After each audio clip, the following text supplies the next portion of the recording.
Hello class 10th students. चलिए अब हम लोग फिर से चैप्टर 1 का 3.1 पार्ट जो है हिस्ट्री का क्लास 10th का उसको करेंगे। कल हमने ये देख लिया था कि एज ऑफ रिवॉल्यूशन में क्या क्या हो रहा था। अब आगे देखिए कि ये जो रोमांटिक इमेजिनेशन और नेशनल फीलिंग है इसका क्या असर पड़ा था।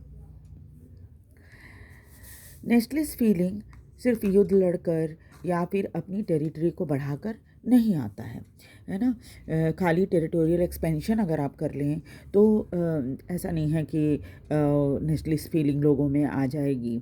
ठीक है, कल्चर का भी बहुत ही इम्पॉर्टेंट रोल होता है और साथ ही साथ क्या है, ये आइडिया जो नेशन का होता है उसको आगे बढ़ाने में और फैलाने में कला, कविता, कहानियाँ, इन सब चीज़ों का भी बहुत इम्पॉर्टेंट रोल होता है। भारत में जब स्वतंत्रता का आंदोलन, अब देखिए उदाहरण के तौर पर मैं बता रही हूँ कि भारत में जब स्वतंत्रता का आंदोलन हुआ था तब क्या हुआ था कि भक्ति गीत लोग गाते थे, जैसे वंदे मातरम, सरफरोशी की तमन्ना अब हमारे दिल में है। इस तरह के गीत बहुत ही पॉपुलर थे उस टाइम। इस तरह से कहानियाँ, नाटक लिखे गए जिसमें देश प्रेम दिखाया गया था, यानी कि लोगों के मन में एक देश प्रेम का भाव साहित्य के माध्यम से भी लाया जा सकता है। इसी तरह से रोमांटिसिज्म जो है था वो 18वीं शताब्दी के आंदोलन में बहुत बहुत महत्वपूर्ण साबित हुआ। यूरोप के जो लड़ाई चल रही थी, रिवॉल्यूशन चल रहा था देशों को स्वतंत्र करने का और एक नेशन बनाने का, उसमें कलाकार आपको पता ही है कि भावनाओं से ज़्यादा जुड़े रहते हैं और उन्हें लॉजिक, साइंस और ये सब ज़्यादा रुचि नहीं होती इसमें। इसलिए उसको क्रिटिसाइज़ किया और फोकस किया किस चीज़ पर, लोगों के इमोशन पर, इंट्यूशन पर, जिसमें इंट्यूशन क्या होता है, बिना तर्क के आप जो है मन के ज्ञान वगैरह तर्क नहीं लगाते। आप ना सिर्फ आपका मन क्या कहता है, आपका भाव क्या कहता है, उसके अकॉर्डिंग आप चलते हो, है ना। इसे इंट्यूशन कहा जाता है। इंट्यूशन मतलब मन में जो चल रहा है आपके, वो। तो उस समय जो कलाकार होते हैं तो ऐसे ही होते हैं, जो अपने मन में जो बातें उनकी चलती है उसके बारे में वो बोलते हैं। और मिस्टिकल, एक रहस्यमय फीलिंग जो होती है, मिस्टिकल फीलिंग, उस पर ज़्यादा चलते हैं। उनका प्रयास रहता था साहित्यकारों का कि वो जो है एक शेयर्ड कलेक्टिव हेरिटेज और कॉमन कल्चर इस पर ज़्यादा जोर दें और इसी को बेसिस बनाकर उन्होंने नेशन बनाने की कोशिश की थी। एक जर्मन फिलोसोफर थे जिनका नाम था जोहान गुटफ्राइड हर्डर। उनका कहना था कि अगर वो जर्मनी के थे और उनका कहना था कि ये जो जर्मनी के थे, और उनका कहा कि जर्मन कल्चर को अगर आपको जानना है तो साधारण जनता के पास जाओ, वो बताएंगे आपको जर्मन कल्चर कैसा होता है। लोकगीत, लोक कविताएं, लोक नृत्य, इस माध्यम से राष्ट्र को ज़्यादा सही तरीके से पॉपुलराइज किया जा सकता है। जो राष्ट्र का भाव हर जगह चल रहा था यूरोप में, कई देशों में, उसको आप अपने फोक कल्चर से, फोक पोइट्री से, फोक डांस से ज़्यादा पॉपुलराइज कर सकते हो। कि क्यों जहाँ हम इसको आसानी से पॉपुलराइज कर सकते हैं, क्योंकि क्या है कि और उसके अलावा क्या है, वर्नाकुलर लैंग्वेज जो आपकी मातृभाषा है उसको बढ़ावा देना चाहिए, स्थानीय लोकगीत को बढ़ावा देना चाहिए।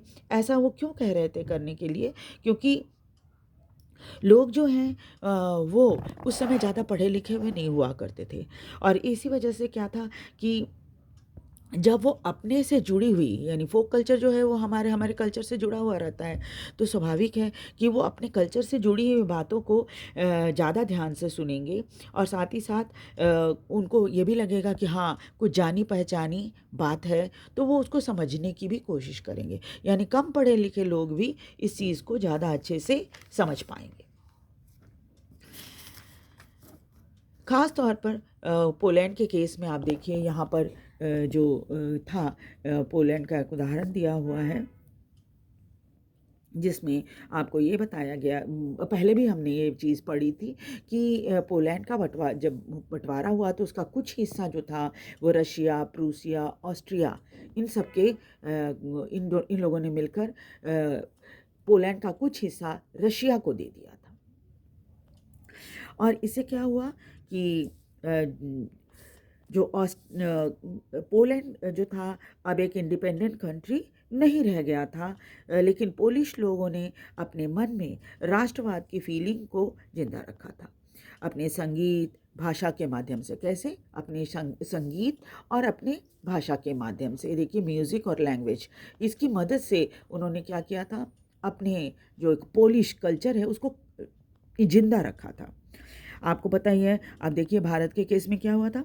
आपको पता ही है, भारत में जब अंग्रेज शासन कर रहे थे तो भारत के स्कूलों के पाठ्यक्रम में जो सिलेबस था उसमें क्या किया था, अंग्रेजी को रख दिया था उन्होंने। और क्यों रखा था? ताकि लोग जो है वो अंग्रेजी सीखने पर ज़्यादा जोर दें। और इसका नतीजा ये हुआ कि आज भी हम अंग्रेज़ी के गुलाम हैं।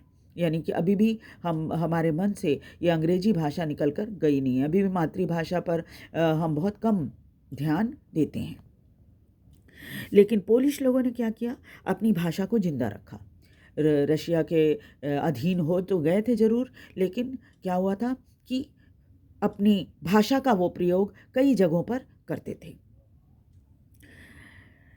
और उसके बाद एक कैरोल कुरपिंस्की नाम के एक व्यक्ति थे। उन्होंने नेशनल स्ट्रगल को संगीत और कैरोल कुरपिंस्की इनका उदाहरण है। इन्होंने अपने देश के नेशनल स्ट्रगल को ओपेरा और म्यूज़िक की मदद से और फोक डांस की मदद से जिंदा रखा था। वहाँ की जो फोक डांस होती थी उसको पोलोनेज और मजूरका, यानी पोलिश फोक डांस जो होता था उसको पोलोनेज और मजूरका कहा जाता था।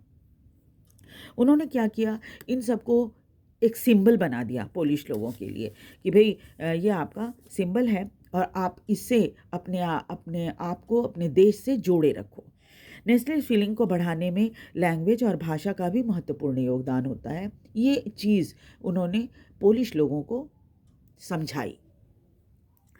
जब पोलैंड का हिस्सा रशिया के अधीन हुआ तो रशियन सरकार ने भी वही किया जो है भारत में हमारे देश में अंग्रेजों ने किया था। उन्होंने पोलिश भाषा को स्कूलों में पढ़ाने से मना कर दिया और हर स्कूल में रशियन भाषा थोप दी गई। कहा कि भाई रशियन भाषा में ही आपको पढ़ाना पड़ेगा। 1831 में एक विद्रोह हुआ जरूर पोलिश लोगों द्वारा, लेकिन रशिया ने उस विद्रोह को कुचल दिया। इसके बाद पोलिश लोगों ने क्या किया कि चर्च में जो गैदरिंग होती है उसमें पोलिश भाषा का उपयोग करना शुरू किया ताकि वो अपना विरोध जता सकें रशियन लोगों के विरुद्ध अपना विरोध दिखा सकें। इसलिए उन्होंने कहा ठीक है, स्कूल में तो मना कर दो तो मैं चर्च में अपनी भाषा का इस्तेमाल करूँगा।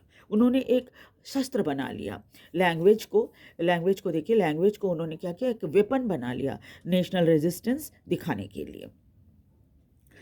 अब क्या था कि जब प्रवचन यहाँ पर धार्मिक प्रवचन जो होता था वो पोलिश भाषा में जब चर्च में होने लग गया तो रशिया बड़ा नाराज़ हुआ और उसने क्या किया, बिशप और प्रेस्ट लोगों को जेल में पकड़ के डाल दिया कि आपको मना किया गया था कि आप पोलिश भाषा का इस्तेमाल नहीं करोगे, आप अभी भी पोलिश भाषा का इस्तेमाल कर रहे हैं तो आपको गिरफ्तार किया जाता। गिरफ्तार करके उनको जेल में डाल दिया गया। कुछ को जेल में डाल दिया गया, कुछ को साइबेरिया।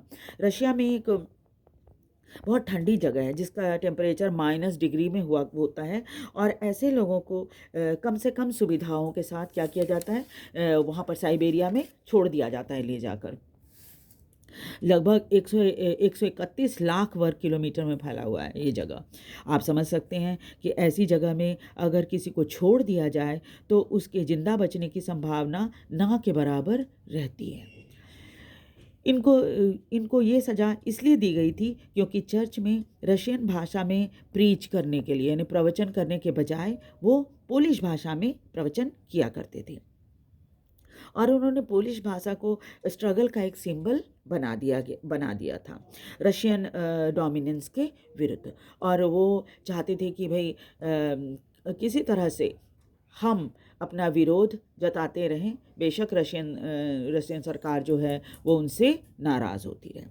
नेक्स्ट वीडियो में हंगर, हार्डशिप और पॉपुलर रिवोल्ट के बारे में हम पढ़ेंगे और भी नया वीडियो मैं लेकर आऊँगी। आपसे रिक्वेस्ट है कि आप इस वीडियो को लाइक और सब्सक्राइब ज़रूर करें। Thank you.